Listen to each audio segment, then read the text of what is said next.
वासुदेवाय हरे परमात्मने प्रणतः कलेशनाशाय गोविंदाय नमो नमः। संबंध आसक्ति रहित होकर कर्म करने अर्थात अपने लिए कोई कर्म ना करने से क्या कोई परमात्मा को प्राप्त हो चुका है? इसका उत्तर भगवान आगे के श्लोक में देते हैं। कर्मणैव हि संसिद्धि मा स्थिता जनकादयः लोक संग्रह में वापी सब पंश्यन्ते कर्तुम महर्षि। कर्मणैव हि संसिद्धि मा स्थिता जनकादया आदिपद प्रवृत्ति तथा प्रकार दोनों का वाचक माना जाता है। यदि यहाँ आए आदि पद को प्रवृत्ति का वाचक माना जाए तो जनकादया पद का अर्थ होगा जिनके आदि आरंभ में राजा जनक हैं, अर्थात राजा जनक तथा उनके बाद में होने वाले महापुरुष।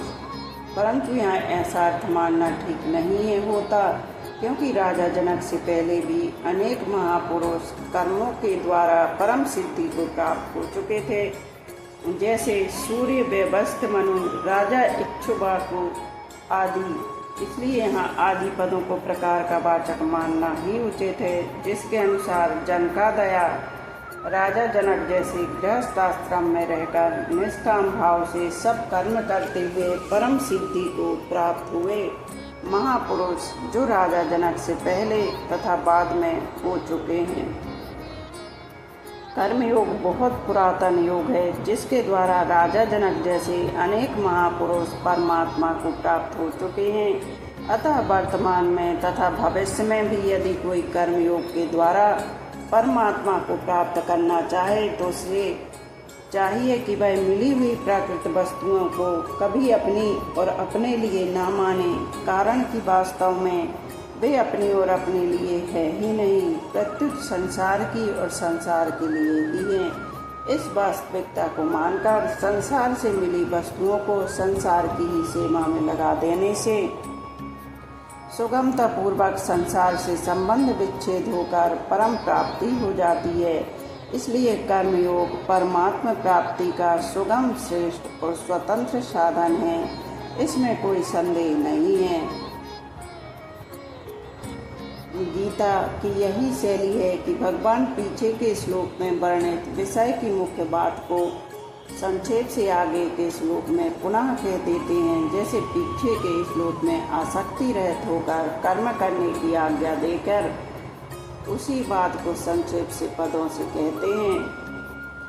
यहाँ भगवान कर्मणा योग के स्थान पर योगेन भी एवं एव भी कह सकते थे, परंतु अर्जुन का आग्रह कर्मों का स्वरूप से त्याग करने का होने तथा कर्म का ही प्रसंग चलने के कारण कर्मणा एवं पदों का प्रयोग किया गया है। वास्तव में चिन्मय परमात्मा की प्राप्ति जड़ कर्मों से नहीं होती। नित्य प्राप्त परमात्मा का अनुभव होने में जो बाधाएं हैं वे आसक्ति रहित होकर कर्म करने से दूर हो जाती हैं। फिर सर्वत्र परिपूर्ण स्वतः सिद्ध परमात्मा का अनुभव हो जाता है। इस प्रकार परमात्म तत्व के अनुभव में आने वाली बाधाओं को दूर करने के कारण यहाँ कर्म के द्वारा परम सिद्धि की प्राप्ति की बात कही गई है। परमात्म प्राप्ति संबंधी मार्मिक बात। मनुष्य सांसारिक पदार्थों की प्राप्ति की तरह परमात्मा की प्राप्ति को भी कर्मजन्य मान लेते हैं। वे ऐसा विचार करते हैं कि जब किसी बड़े मनुष्य से मिलने में भी इतना परिश्रम करना पड़ता है, तब अनंत कोटि ब्रह्मांड नायक परमात्मा से मिलने में तो बहुत ही परिश्रम, तप, व्रत आदि करना पड़ेगा। वस्तुतः यही साधक की सबसे बड़ी भूल है। मनुष्य योनि का कर्मों से घनिष्ठ संबंध है, इसलिए मनुष्य योनि कर्म संगी अर्थात कर्मों में आसक्ति वाली कहा गया है। रजसी प्रलयम गत्वा कर्म संगे सुजायते। यही कारण है कि कर्मों में मनुष्य की विशेष प्रवृत्ति रहती है। कर्मों से नाशवान वस्तु की प्राप्ति होती है, अविनाशी वस्तु परमात्मा की नहीं, क्योंकि संपूर्ण कर्म नाशवान के संबंध से ही होते हैं, जबकि परमात्मा की प्राप्ति नाशवान से सर्वथा संबंध विच्छेद होने पर होती है। मनुष्य का उद्देश्य कर्म करना और उसका फल भोगना नहीं है। सांसारिक भोग और संग्रह की इच्छा के त्याग पूर्वक परमात्मा प्राप्ति की उत्कट अभिलाषा तभी जागृत हो सकती है जब साधक के जीवन भर का एक ही उद्देश्य परमात्मा प्राप्ति करना हो जाए। परमात्मा को प्राप्त करने के अतिरिक्त अन्य किसी भी कार्य का कोई महत्व न रहे। वास्तव में परमात्मा प्राप्ति के अतिरिक्त मनुष्य जीवन का अन्य कोई प्रयोजन है ही नहीं। जरूरत केवल इस प्रयोजन या उद्देश्य को पहचान कर इसे पूरा करने की ही है।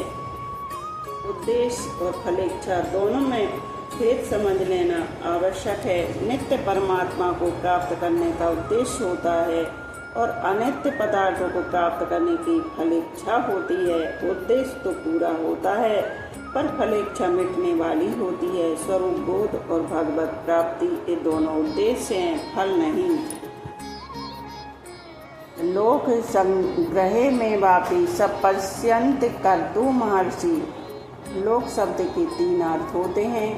मनुष्य लोक आदि लोग, दूसरा उन लोकों में रहने वाले प्राणी और तीसरा शास्त्र मनुष्य लोक की उसमें रहने वाली प्राणियों की और शास्त्रों की मर्यादा के अनुसार समस्त आचरणों का होना लोक संग्रह है। लोक संग्रह का तात्पर्य है लोक मर्यादा सुरक्षित रखने के लिए, लोगों को असत से विमुख करके सत के सम्मुख करने के लिए निस्वार्थ भाव पूर्वक कर्म करना। इसको गीता में यज्ञार्थ कर्म के नाम से भी कहा गया है। अपने आचरणों एवं वचनों से लोगों को असत से विमुख करके सत्य के सम्मुख कर देना बहुत बड़ी सेवा है, क्योंकि सत्य के सम्मुख होने से लोगों का सुधार एवं उद्धार हो जाता है। किसी भी मनुष्य का जीवन दूसरों की सहायता के बिना नहीं चल सकता। शरीर माता पिता से मिलता है और विद्या, योग्यता, शिक्षा आदि गुरुजनों से मिलती है। जो अन्न ग्रहण करते हैं वह दूसरों के द्वारा उत्पन्न किया गया होता है। जो वस्त्र पहनते हैं वे दूसरों के द्वारा बनाए गए होते हैं। जिस मकान में रहते हैं उसका निर्माण दूसरों के द्वारा किया गया होता है। जिस सड़क पर चलते हैं वह दूसरों के द्वारा बनाई गई होती है। इस प्रकार प्रत्येक मनुष्य का जीवन निर्वाह दूसरों के आश्रित है। अतः हर एक मनुष्य पर दूसरों का ऋण है, जिसे उतारने के लिए यथाशक्ति दूसरों की निस्वार्थ भाव से सेवा हित करना आवश्यक है। अपने कहलाने वाले शरीर आदि संपूर्ण सांसारिक पदार्थों को किंचित मात्र भी अपना और अपने लिए न मानने से मनुष्य ऋण से मुक्त हो जाता है। परिशिष्ट भाव यहाँ आए कर्मण्यो ही संसिद्धि पदों से सिद्ध होता है कि कर्मयोग मुक्ति का स्वतंत्र साधन है। जनक आदि राजाओं ने भी कर्मयोग के द्वारा ही परम सिद्धि प्राप्त की, क्योंकि उन्होंने केवल दूसरों की सेवा के लिए, उनको सुख पहुँचाने के लिए ही राज्य किया, अपने लिए राज्य नहीं किया।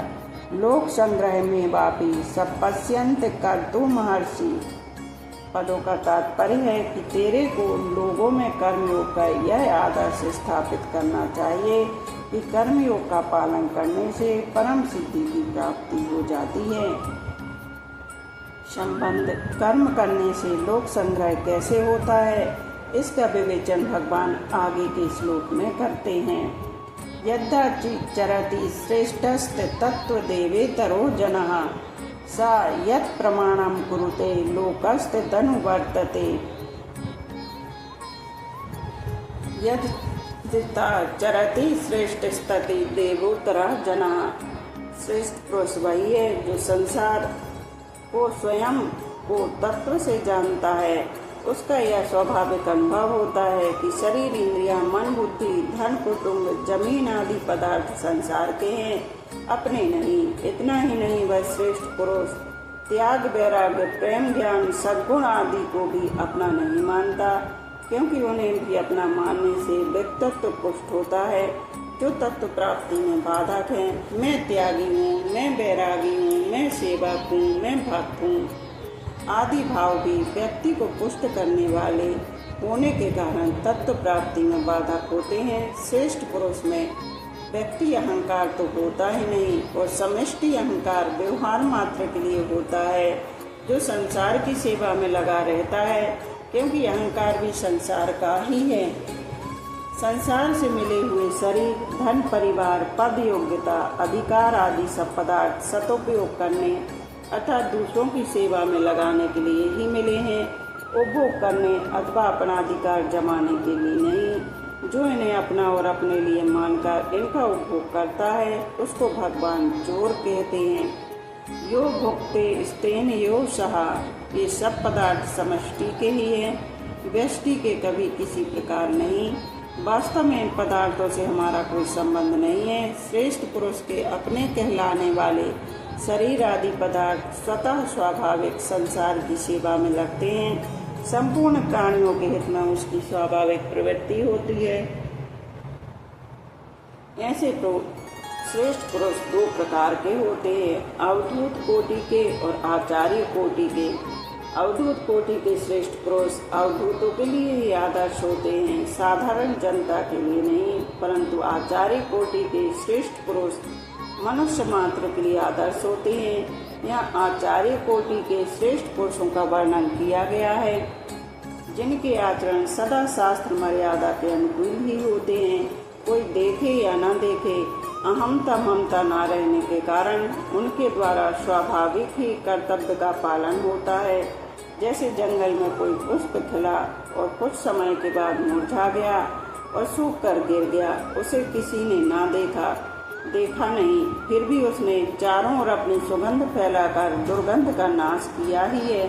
इसी तरह श्रेष्ठ पुरुष से परहित का असीम भाव होने के कारण संसार मात्र का स्वाभाविक ही बहुत उपकार हुआ करता है, चाहे कोई समझे या ना समझे। कारण यह है कि व्यक्तित्व अहमता ममता मिट जाने के कारण भगवान की उस पालन शक्ति के साथ उसकी एकता हो जाती है, जिसके द्वारा संसार मात्र का हित हो रहा है। जैसे एक ही शरीर के सब अंग भिन्न भिन्न होने पर भी एक ही हैं, जैसे किसी भी अंग में पीड़ा होने पर मनुष्य अपनी पीड़ा मानता है, ऐसे ही संसार के सब प्राणी भिन्न भिन्न होने पर भी एक ही हैं। जैसे शरीर का कोई भी पीड़ित अंग ठीक हो जाने पर संपूर्ण शरीर का हित होता है, ऐसी ही मर्यादा में रहकर प्राप्त वस्तु समय परिस्थिति आदि के अनुसार अपने कर्तव्य का पालन करने वाले मनुष्य के द्वारा संपूर्ण संसार का स्वतः हित होता है। श्रेष्ठ पुरुष के आचरणों और वचनों का प्रभाव स्थूल रीति से पड़ता है, जो सीमित होता है, परंतु उसके भावों का प्रभाव सूक्ष्म रीति से पड़ता है, जो असीम होता है। कारण यह है कि क्रिया तो सीमित होती है, पर भाव असीम होता है। श्रेष्ठ पुरुष जिन भावों को अपने आचरणों में लाता है, उन भावों का दूसरे मनुष्यों पर बहुत प्रभाव पड़ता है। अपने वर्णाश्रम संप्रदाय आदि के आचरणों का अच्छी तरह से पालन करने के कारण उसके द्वारा कहे हुए वचनों का दूसरे वर्णाश्रम संप्रदाय आदि के लोगों पर भी बहुत प्रभाव पड़ता है। यद्यपि श्रेष्ठ मनुष्य अपने लिए कोई आचरण नहीं करता, उसमें कर्तव्य अभिमान भी नहीं होता, तथापि लोगों की दृष्टि में वह आचरण करता हुआ देखने के कारण यहाँ आचरती क्रिया का प्रयोग हुआ है। विशेष बात प्रायः देखा जाता है कि जिस समाज संप्रदाय जाति वर्णाश्रम आदि में जो श्रेष्ठ मनुष्य कहलाते हैं और जिनको लोग श्रेष्ठ मानकर आदर की दृष्टि से देखते हैं, वे जैसा आचरण करते हैं और समाज संप्रदाय जाति आदि के लोग भी वैसा ही आचरण करने लग जाते हैं। अंतःकरण में धन और पद का माप एवं लोभ रहने के कारण लोग अधिक धन वाले तथा ऊंचे पद वाले पुरुषों को श्रेष्ठ मान लेते हैं और उन्हें बहुत आदर की दृष्टि से देखते हैं। जिनके अंतःकरण में जड़ वस्तुओं का महत्व है, वे मनुष्य वास्तव में न तो स्वयं श्रेष्ठ होते हैं और न श्रेष्ठ व्यक्ति को समझ ही सकते हैं। जिसको वे श्रेष्ठ समझते हैं वह भी वास्तव में श्रेष्ठ नहीं होता। यदि उनके हृदय में धन का अधिक आदर है तो उन पर अधिक धन वालों का ही प्रभाव पड़ता है। जैसे चोर पर चोरों का सरदार का ही प्रभाव पड़ता है। वास्तव में श्रेष्ठ न होने पर भी लोगों के द्वारा श्रेष्ठ मान लिए जाने के कारण उन धनी तथा उच्च पदाधिकारी पुरुषों के आचरणों का समाज में स्वतः प्रचार हो जाता है। जैसे धन के कारण जो श्रेष्ठ माने जाते हैं, वे पुरुष जिन जिन उपायों से धन कमाते और जमा करते हैं, उन उपायों का लोगों में स्वतः प्रचार हो जाता है, चाहे वे उपाय कितने ही गुप्त क्यों न हो। यही कारण है कि वर्तमान में झूठ, कपट, बेईमानी, धोखा, चोरी आदि बुराइयों का समाज में किसी पाठशाला में पढ़ाए बिना ही स्वतः प्रचार होता चला जा रहा है। सा यत् प्रमाणम कुरुते लोकस्ते तनुवर्तते, जिसके अंतःकरण में कामना, ममता, आसक्ति, स्वार्थ, पक्षपात आदि दोष नहीं है और नाशवान पदार्थों का महत्व कुछ भी लेने का भाव नहीं है, ऐसे मनुष्य के द्वारा कहे हुए वचनों का प्रभाव दूसरों पर स्वतः पड़ता है और वे उसके वचन अनुसार स्वयं आचरण करने भी लग जाते हैं। यह शंका हो सकती है कि जब आचरण की बात कह दी तब प्रमाण के कहने की क्या आवश्यकता है और प्रमाण की बात कहने पर आचरण के कहने की क्या आवश्यकता है।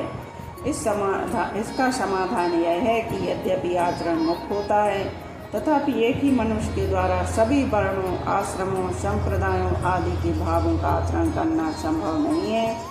अतः श्रेष्ठ मनुष्य स्वयं जिस वर्ण, आश्रम आदि में है उसके अनुसार तो वह सांगोपांग आचरण करता ही है और अन्य वर्ण, आश्रम, संप्रदाय आदि के लोगों के लिए भी वह अपने वचनों से शास्त्र, इतिहास आदि के प्रमाण से यह शिक्षा देता है कि अपने लिए कुछ न करके संपूर्ण प्राणियों के हित के भाव से अपने अपने वर्ण, आश्रम, संप्रदाय आदि के अनुसार कर्तव्य का पालन करना कल्याण का सुगम और श्रेष्ठ साधन है। यदि श्रेष्ठ मनुष्य स्वयं अपने वर्ण, आश्रम आदि के अनुसार आचरण न करके केवल प्रमाण दे दे तो उसका लोगों पर विशेष प्रभाव नहीं पड़ेगा। उसमें लोगों का ऐसा भाव हो सकता है कि ये बातें तो केवल कहने सुनने की हैं, क्योंकि कहने वाला स्वयं भी तो अपने कर्तव्य कर्म का पालन नहीं कर रहा है। ऐसा भाव होने पर लोगों में अपने कर्तव्य के प्रति अश्रद्धा और अरुचि होने की संभावना रहती है। इसलिए श्रेष्ठ पुरुष स्वयं आचरण करके और अपने प्रमाण देकर दोनों ही प्रकार से लोगों को अपने अपने कर्तव्य पालन में लगाकर उनका हित करता है। श्रेष्ठ पुरुष के आचरणों का अनुवर्तन वे ही लोग करते हैं जो उसे श्रेष्ठ मानते हैं। अतः वास्तव में श्रेष्ठ होने पर भी अगर कोई मनुष्य उसे श्रेष्ठ नहीं मानता तो वह उस श्रेष्ठ पुरुष के आचरणों और वचनों के अनुसार आचरण नहीं कर सकेगा। वर्तमान में पारमार्थिक भावों का प्रचार करने वाले बहुत से पुरुषों के होने पर भी लोगों पर उन भावों का प्रभाव बहुत कम दिखाई देता है। इसका कारण यही है कि प्रायः वक्ता जैसा कहता है वैसा स्वयं पूरा आचरण नहीं करता। स्वयं आचरण करके कही गई बात गोली से भरी बंदूक के समान है, जो गोली के छूटने पर आवाज के साथ साथ मार भी करती है। इसके विपरीत आचरण में लाए बिना कही गई बात केवल बारूद से भरी बंदूक के समान है, जो केवल आवाज करके ही शांत हो जाती है। हाँ, पारमार्थिक बातें ऐसे ही खत्म नहीं हो जाती, प्रत्युत कुछ न कुछ प्रभाव डालती ही हैं। भगवत चर्चा, कथा, कीर्तन आदि का कुछ न कुछ प्रभाव सब पर पड़ता ही है। अगर सुनने वालों में श्रद्धा है और वे साधन करते हैं अथवा करना चाहते हैं तो उन पर अपनी श्रद्धा और साधन की रुचि के कारण वचनों का प्रभाव अधिक पड़ता है। आज यहीं पर विश्राम करते हैं, शेष आगे का कल कहेंगे। बोलो राधे राधे।